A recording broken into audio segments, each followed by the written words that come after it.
All right, guys. Next fight, I would call this one the feature matchup right under the co-main. This is Henry Cejudo versus Merab Dvalishvili.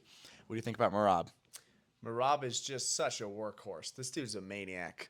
Whether it's skits on Instagram, jumping into frozen lakes, or breaking records with his pace, he's just fun to watch all around. Tremendous striking. He likes to throw up no switch, left kicks, spams them. Honestly, just spams everything. I mean, takedown attempts to punches to elbows, whatever range he's in, he's working his ass off. Weaponizing pace. Absolutely overwhelmed Peter Yan in that performance. You can't just shell up and stay there in MMA. And even though Peter Yan, rather, defended most of his takedowns attempts and blocked most of the techniques flying at him, you throw enough shit at the wall, some of it's going to stick. And it's just started to stick more and more and pile up over 5 rounds. He is a tremendous force in the division. We've seen him hurt. We've seen him hurt really bad and recover. I don't think his striking is necessarily the cleanest, and maybe not even his wrestling the most world class. I think it's a step above his striking, but truly it is the pace and the presence and the tenacity with this guy that gets it done in his performances. How do you see this one matching up, Robin? A little bit on Cejudo. A lot of us would be familiar with him.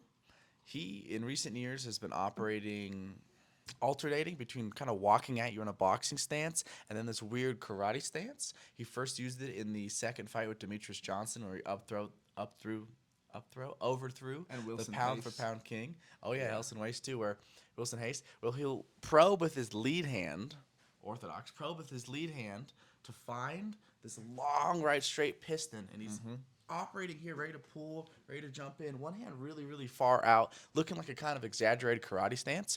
This is something the Pitbull brothers have adopted, so I think it's just something his camp's been investing time in and working on. It's a very interesting stance he pulls out sometimes.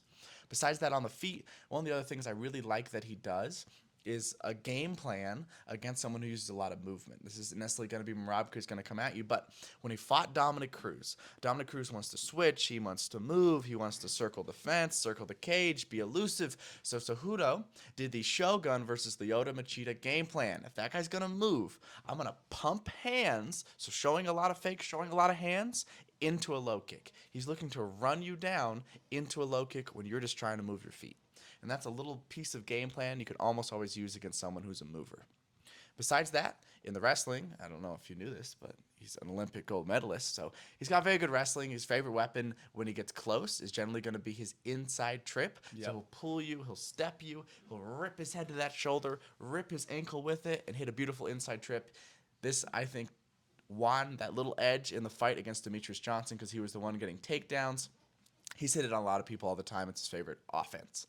Besides that, he's very, very good at controlling the turtle. Either in a front headlock, he spent a lot of time in his last fight on top of Aljamain Sterling holding that front headlock, or next to you wrist riding. He'll look to get a 2-on-1 where he's lacing his arms around your wrist to tie your wrist and your arm around your waist like a belt.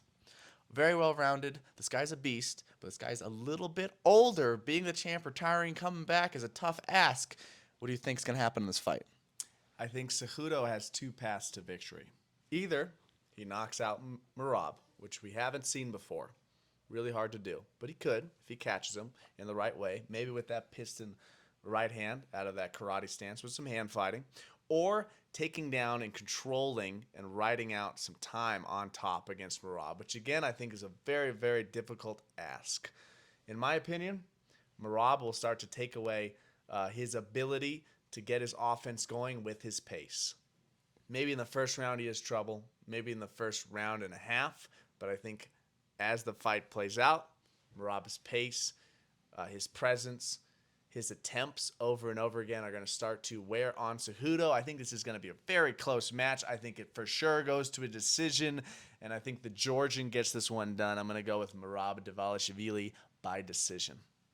Yeah, if I'm leaning one way, I'm going to agree. Most likely this fight goes to decision. Both these guys are very hard to finish.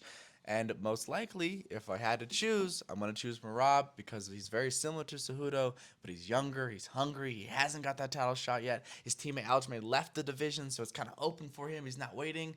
I think this is the right time for Merab to get a win.